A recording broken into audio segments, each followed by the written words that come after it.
Go all over the world. Don't just build churches and wait for people to come.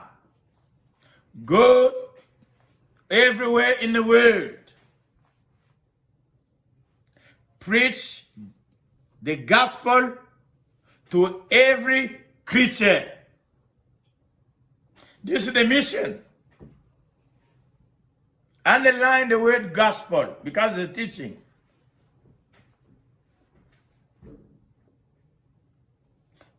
And other version we say, preach the good news.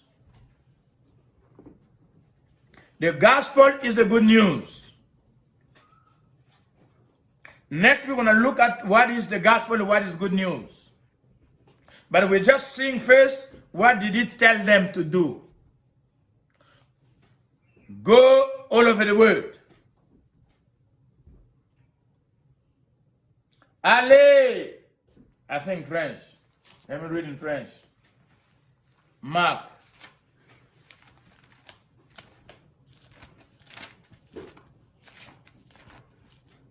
You know the scripture, but just for the sake of all of us being united. Puis il leur dit, allez par tout le monde, prêchez la bonne nouvelle à toute la création. Prêchez la bonne nouvelle à toute la création. Parce que j'ai fait beaucoup de détails. Parce qu'il y a une audience là-bas qui a des questions et pendant que nous parlons, nous essayons en même temps de répondre à ces questions-là. Dans certains pays du monde, spécialement en Afrique d'où je viens, il y a un groupe de gens qui disent que la Bible et l'Évangile, c'est une religion de blancs. Ils sont venus pour nous contrôler avec la colonisation et avec l'esclavagisme. J'aimerais que vous puissiez comprendre la différence entre la mission de Jésus et la mission et les ambitions politiques de certaines dénominations qui se sont servis de la Bible pour aller accomplir leurs missions démoniaques qui sont contraires à la parole de Dieu. Nous ne devons pas rejeter la Bible et la parole de Dieu à cause des abus causés par certaines dénominations au nom de Dieu, au nom de Jésus. Nous sommes là pour présenter la volonté de Dieu.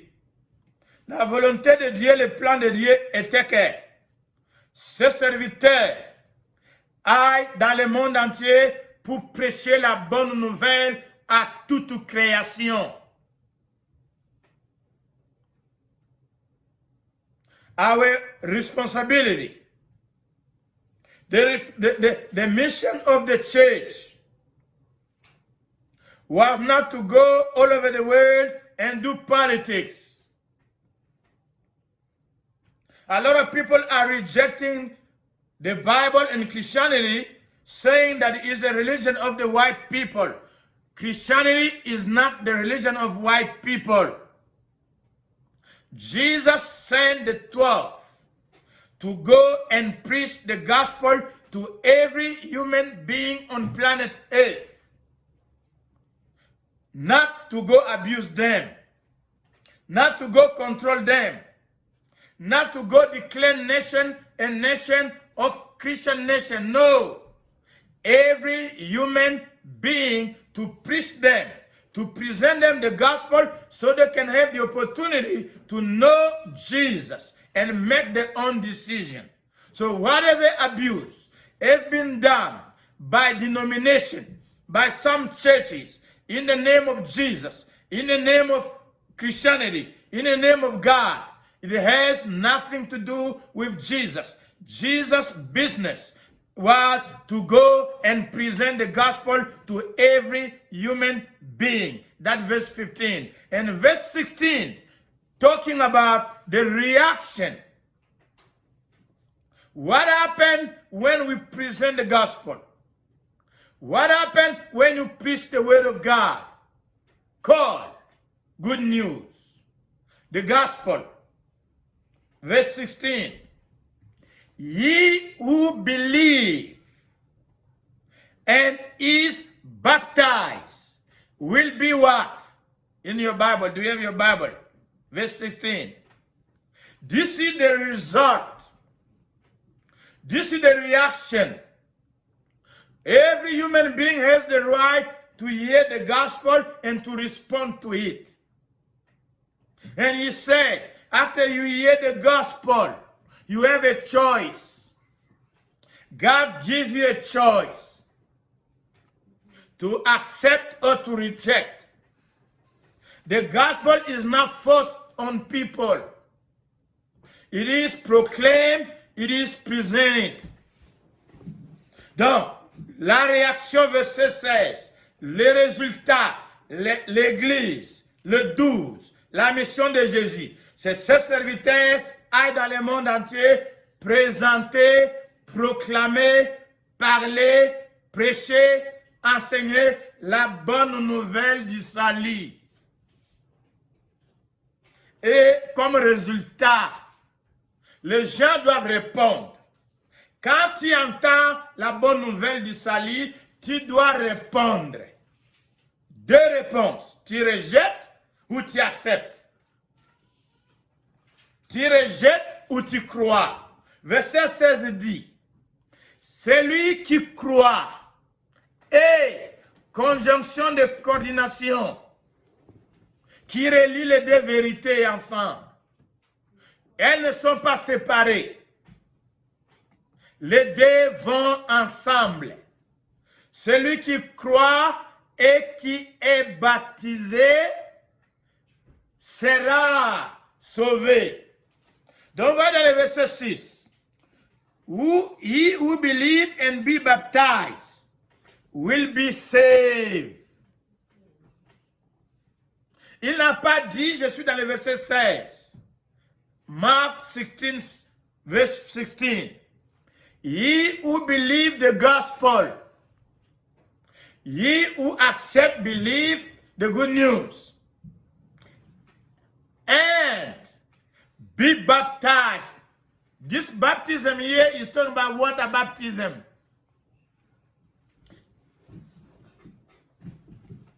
You believe and you are baptized.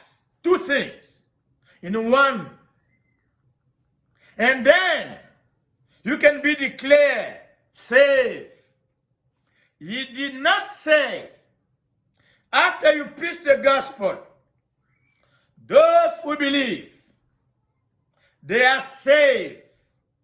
And after they are saved, they can decide, they can argue, they can think about it whenever they like. Then they can make a decision. If they have to be saved, they have to be baptized, or they won't be baptized. I'm just doing introduction right now to baptism.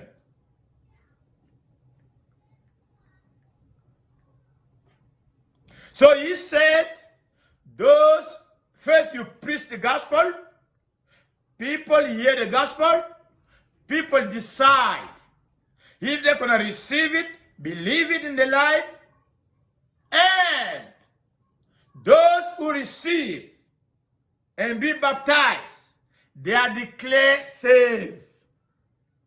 The sentence continues. But those who reject, who refuse to believe the gospel, they will be condemned. Not right away. I want to make it clear. Because you may not understand it today. God may give you time. But every day is a good day. Every day is your day. The Bible says, today, if you hear the good news, don't harden your heart. Every day is the day of salvation. Every day is the day to receive, to believe the gospel and be saved. But those who harden their heart will be condemned at the judgment day. Why are we talking about water baptism? Because it is part of salvation. It's linked to salvation.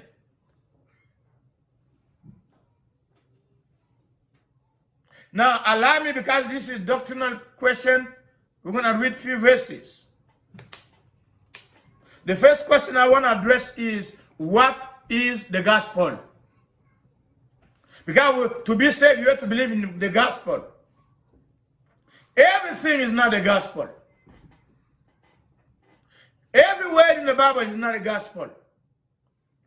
The message that leads to salvation is called gospel. Good news. It is a message of the church for salvation, for deliverance from sin and death, to eternal life, to healing, to God's blessing. There is a message that is called gospel. Every message in the Bible is not gospel. The message that leads to salvation is called gospel, is called good news. What is it? If somebody asks you, what is the gospel? I'll give you an example. Donc, je disais en français, tous les messages dans la Bible, tous les passages de la Bible n'est pas appelé bonne nouvelle ou évangile. L'évangile, la bonne nouvelle, c'est un message précis, spécifique. Quand vous prêchez ce message, les gens répondent, ce message amène au salut. Par exemple, Jean 11, 35, je crois, dit, Jésus plaira. Alléluia. Jésus plaira. Jesus wept. C'est la parole de Dieu. Est-ce que ce message, cette parole, est-elle considérée comme bonne nouvelle? Et ça fait partie de l'évangile? Ma réponse est non. Toutes les phrases dans la Bible, tous les messages dans la Bible ne sont pas dans la catégorie des messages qu'on appelle good news. Alors, je vais prendre quelques minutes pour expliquer good news. On va aller en détail par rapport au baptême, parce que ça, c'est la réponse. C'est ici que ça commence. Quand le début est mal parti, quand tu n'as pas commencé ta vie chrétienne ici, ta vie chrétienne risque d'avoir plein d'erreurs, plein de problèmes dans ta marche chrétienne. Parce que ça commence, la vie commence avec la naissance. On peut t'adopter. On ne peut pas devenir membre d'une famille par accident parce que tu es venu dormir dans cette famille-là un jour, tu te réclames membre de la famille. Beaucoup de gens viennent à l'église, ils ne sont pas encore nés de nouveau. Beaucoup de gens viennent à l'église, ils font des activités à l'église, mais ils ne sont pas encore des enfants de Dieu. Ils n'ont pas encore crié à la bonne nouvelle. On n'est pas encore né de nouveau. Et on parlera plus tard. On croit d'abord avant d'être baptisé. Celui qui croit la bonne nouvelle et après il est baptisé pour être sauvé. Il y a ces étapes-là. L'évangile doit être prêché, quelqu'un doit recevoir, quelqu'un doit accepter, quelqu'un doit croire, et être baptisé, et ensuite, le résultat, il est sauvé. On ne peut pas être baptisé quand on n'a pas entendu l'évangile, Quand on n'a pas cru à l'évangile, on se baptise. Ça, ça n'amène pas au salut. Donc, l'évangile est prêché, on l'accepte, on croit, et on se baptise, et on est sauvé. L'évangile, c'est quoi? La bonne nouvelle, c'est quoi? Je vous garantis, ce n'est pas de l'orgueil, parce que beaucoup de gens critiquent. Nous lisons tous la Bible. Mais si je demande à quelqu'un, donne-moi quelques passages bibliques où on parle de la définition de l'évangile. Où on peut dire, ce message, c'est l'évangile, c'est défini. On va prendre 2 personnes qui ont prêché l'évangile dans la Bible. Ce sont 2 représentants spirituels. Il y a Pierre et il y a Paul. Pierre a présenté l'évangile le jour de la Pentecôte aux Juifs. Paul a été appelé par le même Jésus pour présenter l'évangile aux païens dont nous sommes. C'est dans la Bible. Je vais vous montrer les messages qu'ils ont prêchés qui a amené au salut, au baptême. C'est ce message-là, quand vous le prêchez, les gens l'acceptent, ça les amène au salut. Je prends Pierre. Voilà l'évangile que Pierre a prêché, qui a conduit à 3000 personnes qui ont donné la vie à Jésus et qui sont baptisés le même jour. Actes chapitre 2. On commence avec Pierre. C'est lui qui avait reçu la clé. We start with Peter. Here is the gospel Peter preached. I'm giving you more than what I know you expected. Because there will be a lot of questions and then I give you the provision. I want you to understand as you grow up. I want your baptism to have no doubt. I want you to be equipped, prepared, that what you're doing with your conscience, with all your heart, you know what you're doing. You cannot be baptized if you don't believe in the gospel. You believe the gospel, the good news, and then you be baptized. What is good news? So we want to take a few time. Here is the definition of good news. We take 2 people, 2 pictures. What Peter preached and what Paul preached. Let's start with Peter. This is the gospel Peter preached.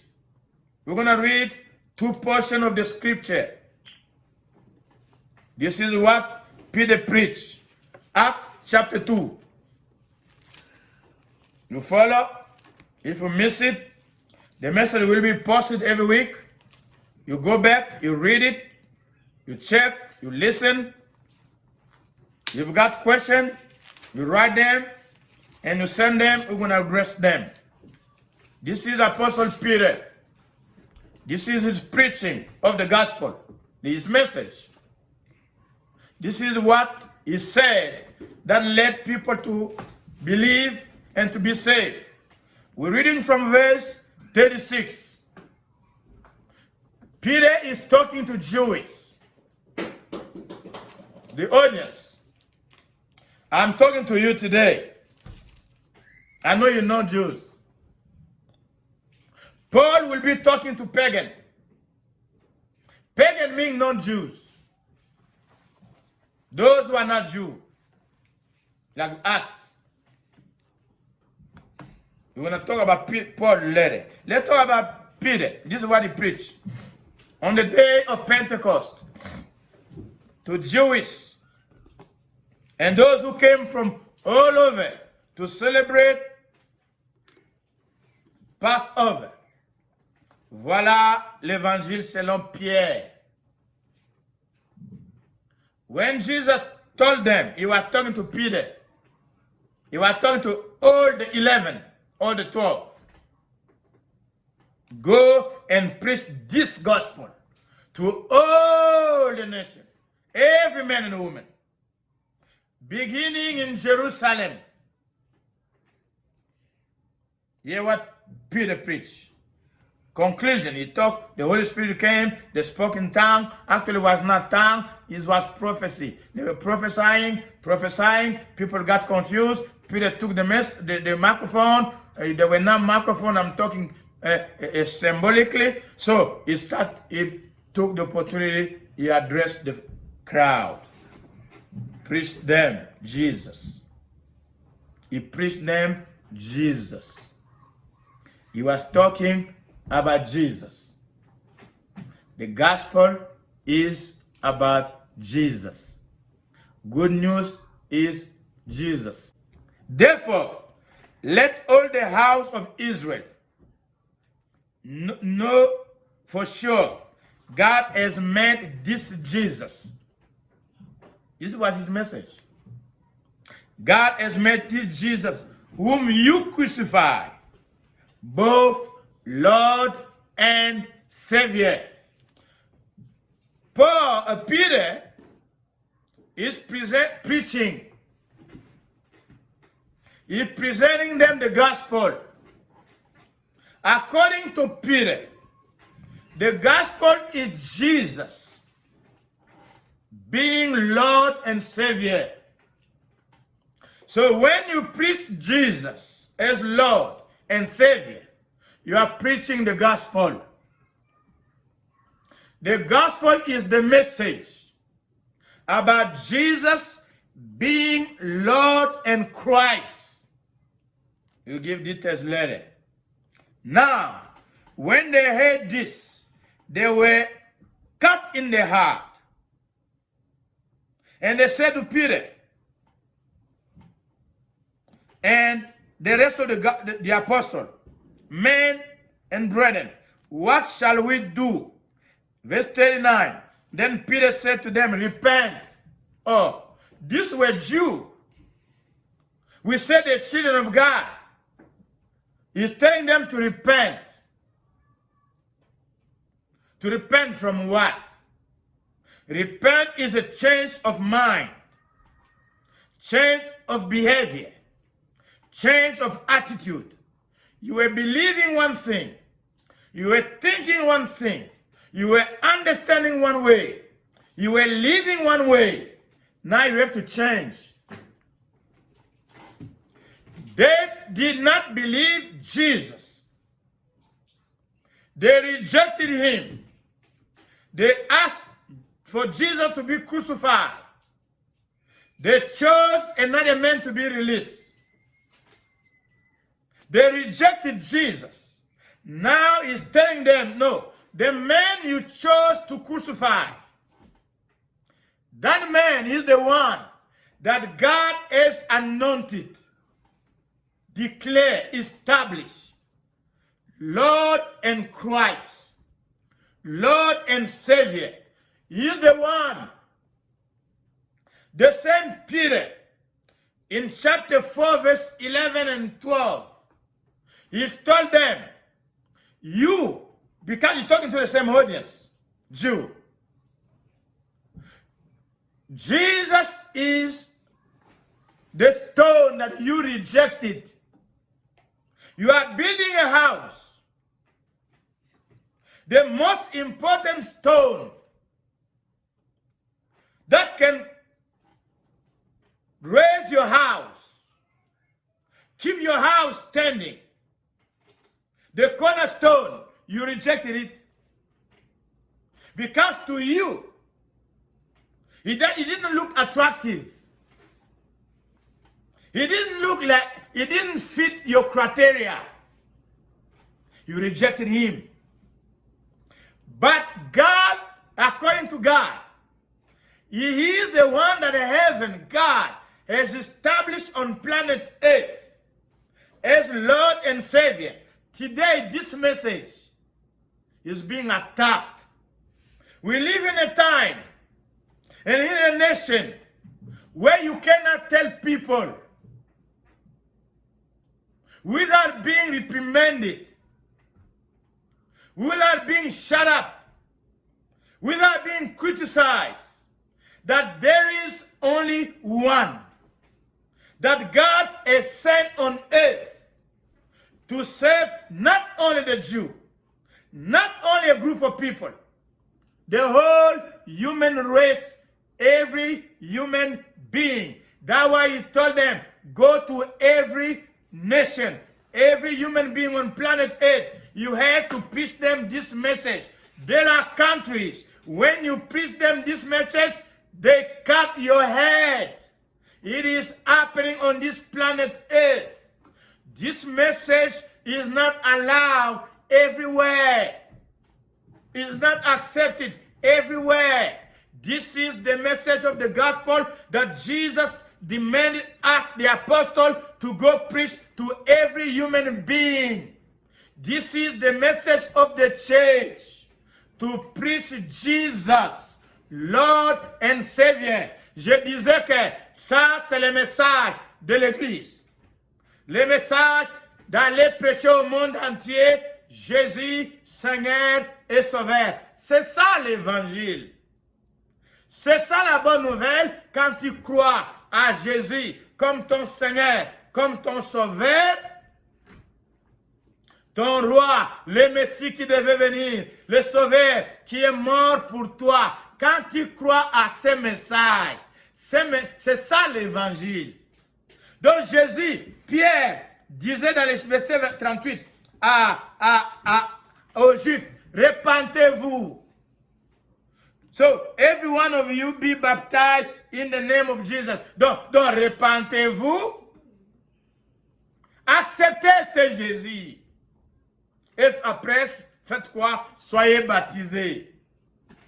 Vous allez voir l'évangile que Pierre a prêché, l'évangile que Paul a prêché. Quand il présentait Jésus, il présentait avec le baptême au même moment. Ce n'était pas accepter Jésus et 6 mois après, on va penser au baptême après. Le message du salut était présenté le même jour, accepter Jésus comme Seigneur et Sauveur et être baptisé. Ils étaient en train de répondre, d'obéir à la recommandation de Jésus dans Marc chapitre 16, verset 15 à 16. Celui qui croira et qui sera baptisé. Et quand il prêchait Jésus, il prêchait de se repentir, d'accepter Jésus et d'être baptisé. Verset 39. D'abord 38. For the remission of your sin, and you shall receive the gift of the Holy Spirit. This is his message. Acceptez Jésus comme Seigneur et Sauveur. Et soyez baptisés pour la rémission de vos péchés. Et après cet élément-là, après d'avoir... Ça c'est Pierre qui prêche l'évangile. Vous acceptez Jésus, vous vous baptisez pour la rémission de vos péchés, pour que vos péchés soient pardonnés. Et après, vous recevrez le don du Saint-Esprit. Verset 40, réaction. D'abord, avant la réaction, l'explication. For the promise is to you and to your children and to all those, as many as the Lord will call. Dans le même message, il dit c'est pour vous les Juifs. C'est pour vos enfants et pour tout le monde entier, tout ce que le Seigneur va amener. Ils vont croire au même message. L'unité du salut, l'unité des messages, le même message qui est prêché à Jérusalem, pour le salut, le même message qui est prêché à Rome, le même message prêché en Italie, prêché en Afrique, prêché en Amérique, prêché aux Indes, le même message. C'est ça l'unité de l'Église, les messages.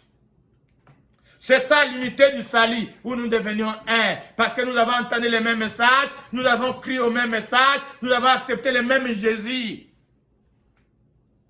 Donc quand on parle dans la Bible d'accepter Jésus, ce n'était pas un être humain qui venait entrer dans le corps de l'homme. Are you with me? Hallelujah. So when we talk, the Bible talks about, oh, come accept Jesus. Come accept Jesus. It's not a human being you're accepting to enter in your mouth, to get into you. No, it is the word of God. It is this message about Jesus being Lord and Savior. When you hear that message, when you believe that message, when you accept and be baptized, your sins are forgiven. And then God gives you the gift of the Holy Spirit. So, I'll make a point here. There is a word we use, baptism of the Holy Spirit. I want you to use that word in the scripture, the passage that is using the term baptism of the Holy Spirit.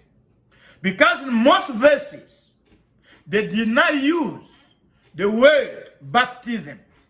He said, you will receive the gift of the Holy Spirit. The way that gift will come, he did not explain how that gift will come. Everybody, we will see some verses, how the Holy Spirit entered there. Everybody did not receive the Holy Spirit the same way. But he promised them, when you believe in Jesus as Lord and Savior, when you get baptized, God forgive your sin and remiss them, wipe them out. And then he gives you the gift of the Holy Spirit. Result. Verse 41. Then those who gladly received the word were baptized. Everybody, please, see verse 41. Regardez le verset 41. Ça, c'est la réponse. Jésus leur a dit, allez dans toute la création, prêchez la bonne nouvelle. Celui qui croira et qui sera baptisé sera sauvé. Pierre est parti. Il a prêché Jésus. Et il leur a promis, quand vous l'acceptez et vous êtes baptisé, vos péchés sont pardonnés et vous recevrez le don, c'est un don, le don du Saint-Esprit.